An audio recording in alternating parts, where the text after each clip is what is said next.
In recent years, the world has become a very different place for the human race. The topic of UFO and UAP and the possibility of extraterrestrial life, once considered a laughable topic that would either attract severe ridicule and skepticism from anyone not making the claim of a sighting or contact, to one of serious consideration and one to be extensively investigated by not only the US government, but NASA as well, along with many other private corporations or companies. In 2017, the world became aware that despite the claims there were nothing to be investigated in regards to UFOs and ETs, they had been doing exactly that in secret under the ATIP program. 3 videos were leaked, including the gimbal, Go Fast, and the Tic Tac. With that, Lou Elizondo stepped onto the scene, claiming to have been part of the ATIP program and later leaving that to investigate and educate the public in more of a civilian role. Although still bound by his oath of secrecy to his former employers, he has been working to educate the public and other government officials from around the world on what he has labeled as a threat to safety and our pilots. I agree 100%. Our pilots' safety is indeed being put in danger by having objects in the sky ground controllers are unable to track because they do not have the necessary beacons required by all commercial and most private aircraft. There have been multiple recorded crashes in history with unexplained markings from mid-air collisions that left no trace of the second object involved in the crash, including a very well-documented case in Australia and several in the United States. So are they putting lives in danger? Yes, they are. Should they be labeled a threat? Absolutely not. At least not at this point. Any entities capable of piloting craft so advanced could clearly wipe our entire civilization from the planet if that was their goal. A much more plausible explanation for the visitation could be one of curiosity. We send probes to the moon, Mars, and other celestial objects with the intent of bringing life forms back to study. So why is it so hard to believe a more advanced race of beings would not do the same to us? Not hard to believe at all, in my opinion. Disturbing, but understandable. Look in any biological laboratory and you are very likely to find a variety of animals whose lives we have ended and drowned in preservatives to study for years to come. In 1947, the world was stunned when military personnel supplied a news story to the local papers about a crashed UFO. As you probably are aware, the military recanted their initial story and claimed it was a weather balloon. Fortunately enough, there were many witnesses to the event, including the rancher who initially located the debris after hearing the crash the night before during a lightning storm. I have a difficult time believing the debris the military displayed for the press, which included some metal foil and other items not capable of leaving an impact site, would be heard crashing to earth. The rancher who found the debris showed debris to his family, and to this day their story is not changed. What has changed is the military explanation several times. In the mid-90s, they would claim the bodies reported by multiple witnesses were not bodies but crash test dummies. Decades later, they would change their story a final time and claim it was an experimental craft used by the Russians, who reportedly supplied the pilots as well, claiming they were altered human beings meant to be a psychological tactic inspired by H.G. Wells' story War of the Worlds. This is likely the most talked about UFO event in history due to the amount of witnesses and the fact it was the first of its kind to be public knowledge. There have been many claims of UFO and ET contact of varying degrees since then, from a simple light in the sky sighting to complete abduction experiences is slightly exaggerated in the Travis Walton story made into a movie known as Fire in the Sky. The exaggerations were details added and left out by the producer of the film, much to the dismay of the man himself, Travis Walton, who has gone on record as saying so. Thanks to the stigma and ridicule of anyone making claims since 1947, including the previously mentioned, many amazing stories with documented proof have been largely ignored or swept under the rug. This is my top 5 UFO ET events that need to be taken more seriously and investigated due to advances in science and understanding. Number 5. The mysterious life and death of Philip Schneider. Unfortunately, the evidence or proof needed to reignite an investigation is missing and can only be vindicated through the on-camera interviews you can watch and the stories from the friends and family and the individuals who were lucky enough to see him speak in person and view and handle the materials he claimed were of an extraterrestrial origin. His is a long story. I will do my best to highlight the parts that stood out to me and made me want to investigate further. Philip Schneider was a second-generation military man. His father was a captured U-boat captain, so valuable he was that he was turned when captured and began working for the U.S. military. His father also claimed to be part of the Philadelphia experiment, a rumored attempt at time travel with multiple witnesses to the event coming forward to tell the story afterwards. Philip began his government career as a geologist and would later end his career with top secret clearances that would make the president jealous. He was a very passionate man with a deep love of his country he initially served proudly. This would change in the later part of his career, and he would walk away from that same career he loved and a pension that would give him a very comfortable life.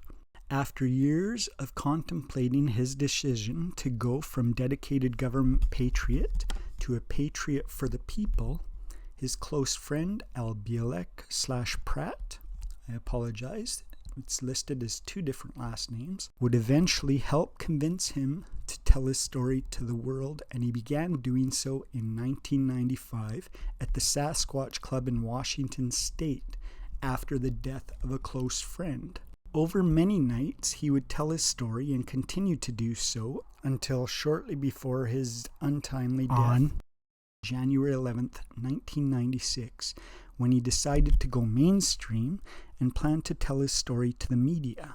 Unfortunately, this passionate, God-loving man, whom had devoted his life to informing the public of his experiences and first-hand knowledge of a government alien conspiracy, decided to beat himself beyond recognition and then commit suicide by strangulation, despite owning a 9mm pistol kept in his bedstand.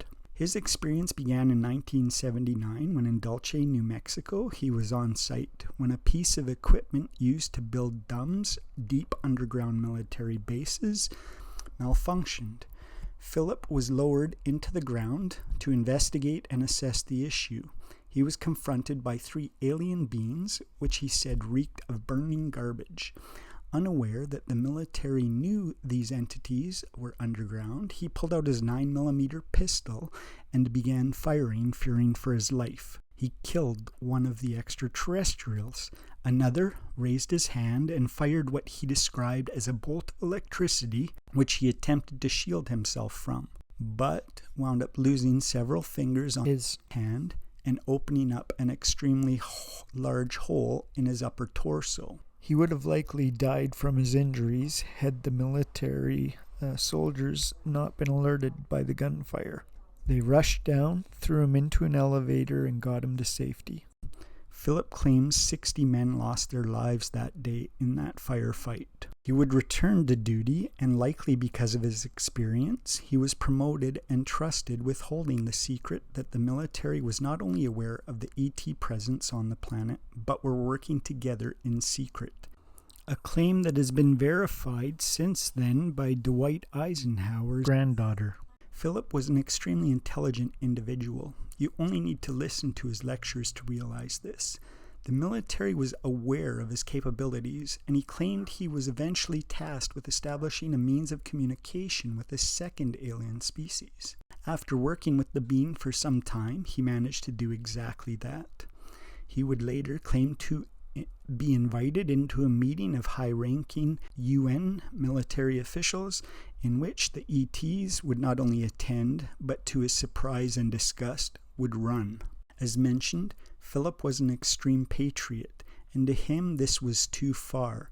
It was one thing to be working with the ET presence, but a whole other thing when US officials are taking the orders from those same ET. He would eventually walk away from his beloved military career he was so proud of. It wasn't an easy life. He had developed a rare cancer and other issues, very likely as a result of his injury at the hands of the ET. It is quite possible that if the cancer was not a result of that, it was a result of the interactions with the ETs and their tech in the years after. As you will see later, individuals in close contact with the tech have this in common. He didn't just speak and tell stories. He brought proof, photos showing craft attracted to nuclear test sites, metals that he claimed were not of this planet capable of extraordinary things like heat absorption and resistance, memory metal, and much more. These were items he was able to smuggle off base before he left his role. He would show his scars, speak of an alien agenda, explain how they were working for, not with, the ETs, and much more. Philip was convinced it was time to tell the world and had a press conference scheduled with the media in attendance. His goal was so close to being completed. One morning, before his press conference, his good friend Al would attempt to call his friend, and when he got no answer, he went to check on him. Al entered the room and was shocked to find his friend beaten beyond recognition. A picture of the body published showed what looked like a human that was literally black and blue from the top of his head to his lower torso, which was exposed in the photo. His wife was not allowed to see the body, and it would be labeled a suicide by the coroner, who didn't even find the catheter tube used to asphyxiate Philip for days because of the condition of his body. This would later be said to be the cause of his death. Personally, I find this hard to swallow for many reasons. Reason number one, Philip was a patriot on a mission with a terminal diagnosis of cancer. He was on the last stage of his mission, and you only need to listen to him speak once to realize his strength and determination to get this info to the public. Number two, he was a loving father. As a father, I know no matter how bad things get, suicide's no longer on the table. I couldn't do that to my child.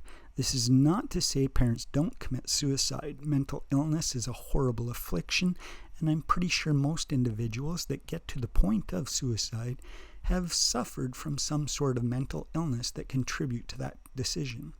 That being said, if you or somebody you know is suffering from any type of mental illness, please, with care, respect, and understanding, urge them to get professional help. Reason number three. Now, the actual evidence, in my opinion, should be put forth as a question. How does a man who has beat himself into a massive bruise have the strength to choke himself with a tube?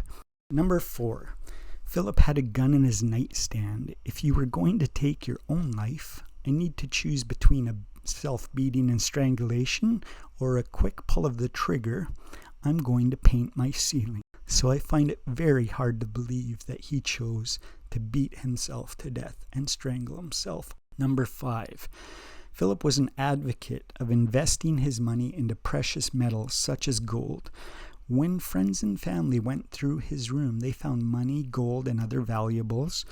What could not be found was all evidence smuggled off base and many notes he had taken.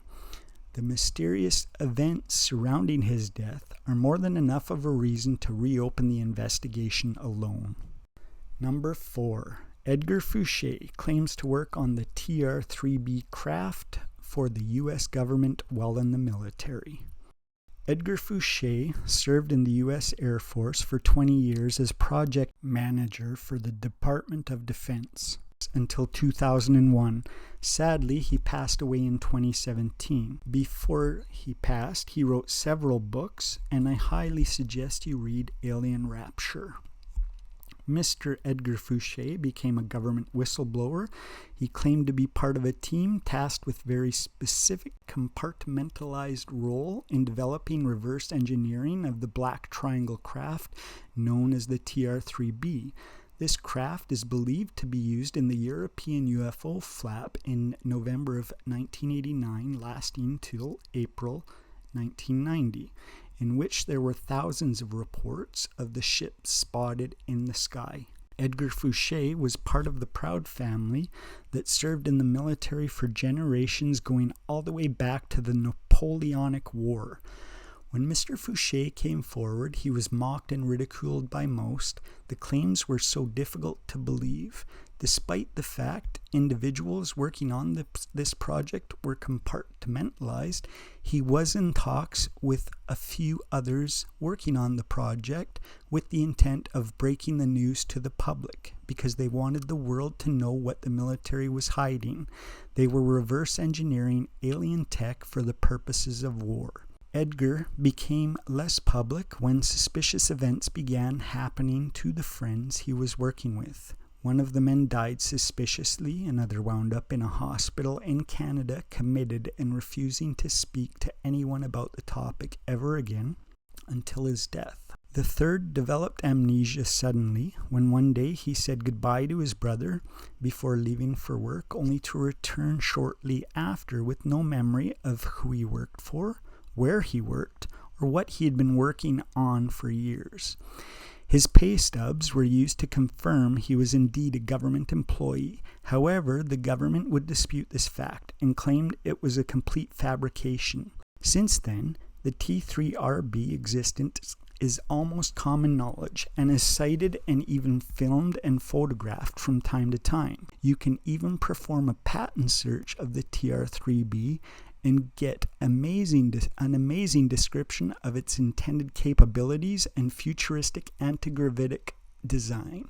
Although it has never been used in an official documented capacity on this planet, it is rumored to be one of the craft in use right now by the U.S. Space Force and secret military during off-planet missions. In my opinion, the bizarre experiences of the whistleblowers point to a conspiratorial cover-up by the military in an attempt to intimidate all involved into keeping quiet. The proof is in the patent, though. I realize just because an idea or invention like the T3RB can be found in the patent search, this does not necessarily mean a working model has been constructed. The thousands of eyewitnesses, pictures, and even video footage solidify the fact it has indeed been constructed and used in a military capacity. One argument by skeptics is that the cost to develop a single craft of this type could not be hidden from the public. I would like to take you back to a public address by the government official Donald Rumsfeld a day before the 9/11 terrorist attacks, in which he told the public they could not account for $2.3 trillion in transactions in black budget programs. This was quickly forgotten the very next day when America was attacked.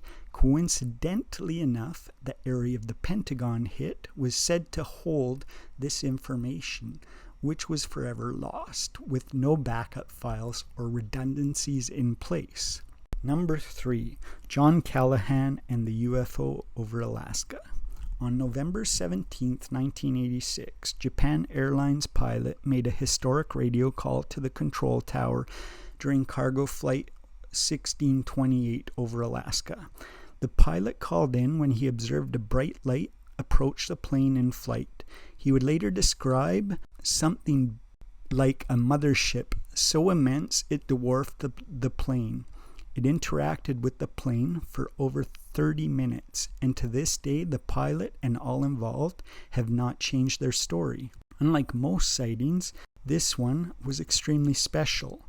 This was recorded and verified through air traffic control, who had the object displayed on their radar devices. John Callahan, at the time, was head of air safety for the FAA and very well respected in his position. He was notified of the event and was called to analyze the radar footage. John took the footage he had home and thankfully had the foresight to recognize the importance of what he witnessed and made a personal copy of the tape for himself. He was at work when several well-dressed individuals approached himself and anyone who was witness to the event. They began intimidation tactics, telling people in attendance that what they saw did not exist and this event never happened. They were told they were to keep their mouths shut. All men agreed, and the tapes were confiscated. The originals, anyway. Fortunately, they underestimated John, and his personal copy was, and still is, in his possession. When John asked why they needed the tapes, he was told it was the first time they had something like this on radar with that much data.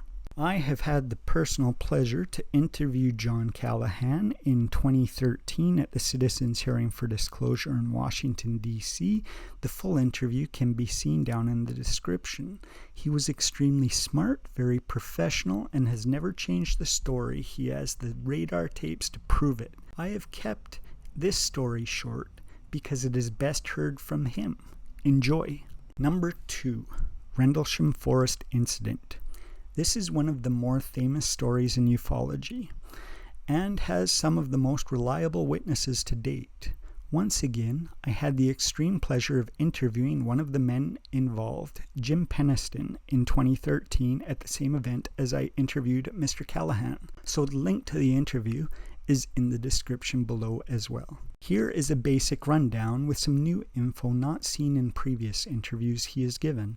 In December of 1980, over several days around Christmas, there were multiple sightings of strange lights and even an actual craft. On one of the nights in question, Jim Peniston and John Burroughs were sent out of their base into the forest to investigate. Rendlesham Forest is located next to a military base in England that has since been decommissioned. It was unofficially used to store nuclear weapons, as reported by one individual who was on the base during the event. They drove their vehicle out to the lights and eventually got out of the vehicle to explore the area better. There was a section in the forest they were drawn to, and it was there things started to get weird. Burroughs remained as an observer, and Jim approached a small triangle-shaped craft that appeared to have landed. He says he could see indentations in the earth. It should have been resting on some type of landing gear, but appeared to be hovering a small distance off the ground. He could see what appeared to be hieroglyphic markings on the craft he could not discern. The construction was like nothing he had seen previously, even with his military background. He could feel electricity in the air, and he had the urge to touch the craft.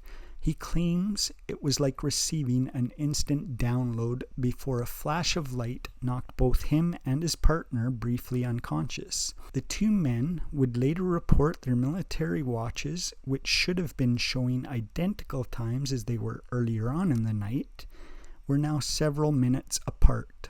They were both debriefed, told not to speak of the event, and basically threatened to keep quiet. This event still affects all involved. Both men would develop a rare cancer, as Philip Schneider did.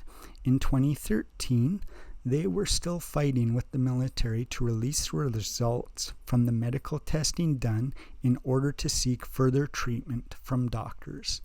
Their own medical records were being kept from them. This event was witnessed by other individuals, including Lieutenant Colonel Charles Halt, who would record his entire interaction and thoughts on a tape recorder in real time. Mr. Peniston would later suffer many more side effects, including dreams of binary code, which he would write down. They would later be partially deciphered and translated. It would deliver a message. Someone was telling him they were here to study mankind for the good of the species. They also listed several important locations on the planet. Mr. Peniston would have no prior education in how to write or understand binary code. When asked if the experience led him to believe in aliens, he told me, no, it did not. Surprised, I asked why not. His response was he believed they were not alien. They were humans from the future. Number 1. The first whistleblower, Bob Lazar.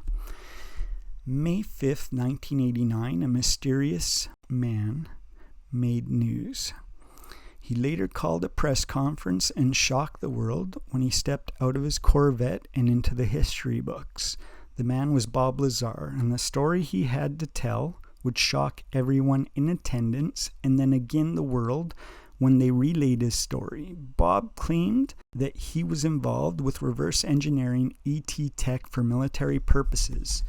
Bob was working south of Area 51, which at this point was just a rumor, at a facility in Groom Lake that was built into a mountain range. His claims included the government being in control of at least 9 alien craft, at least one of which, the sport model, he was intimately aware of and was working to reverse engineer the tech. Some took his story and went with it, but most ridiculed and tried to debunk his every word.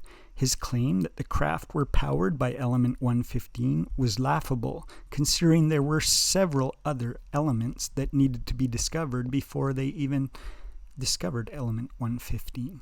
It was much later Russian scientists were actually able to produce element 115 for an extremely brief moment in time.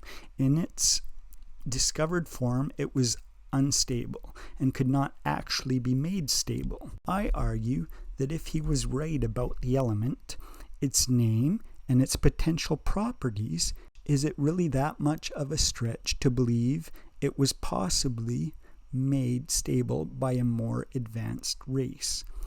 There would be many pieces of info Bob would divulge over the years that many would dismiss. However, almost everything he has claimed he knew that skeptics initially doubted has been backed up by a variety of advancements in science. Bob would continue to be ridiculed to this day. His education has been brought into question. His moralities have been brought into question. Some who could not find sufficient proof of attending the schools he claimed to go to or records of employment from his distinguished list of employers. Award-winning investigative journalist George Knapp would perform one of the most in-depth investigations and come to the conclusion that despite how unbelievable it was, the records that were not found were being covered up in a government conspiracy to destroy his credibility. George found more than enough evidence over the years to put his distinguished reputation on the line to support Mr. Lazar. John Lear, the famous test pilot and son of Learjet creator, has been a friend of Bob Lazar and has seen more than enough evidence with his own eyes to also stand in solidarity with Mr. Lazar.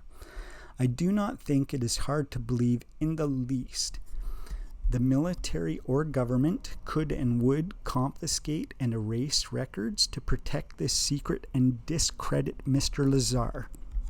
It wasn't until recently when the crew of the USS Nimitz from 2004 have come forward with their stories of the UFO craft on radar and other devices called the Tic Tac.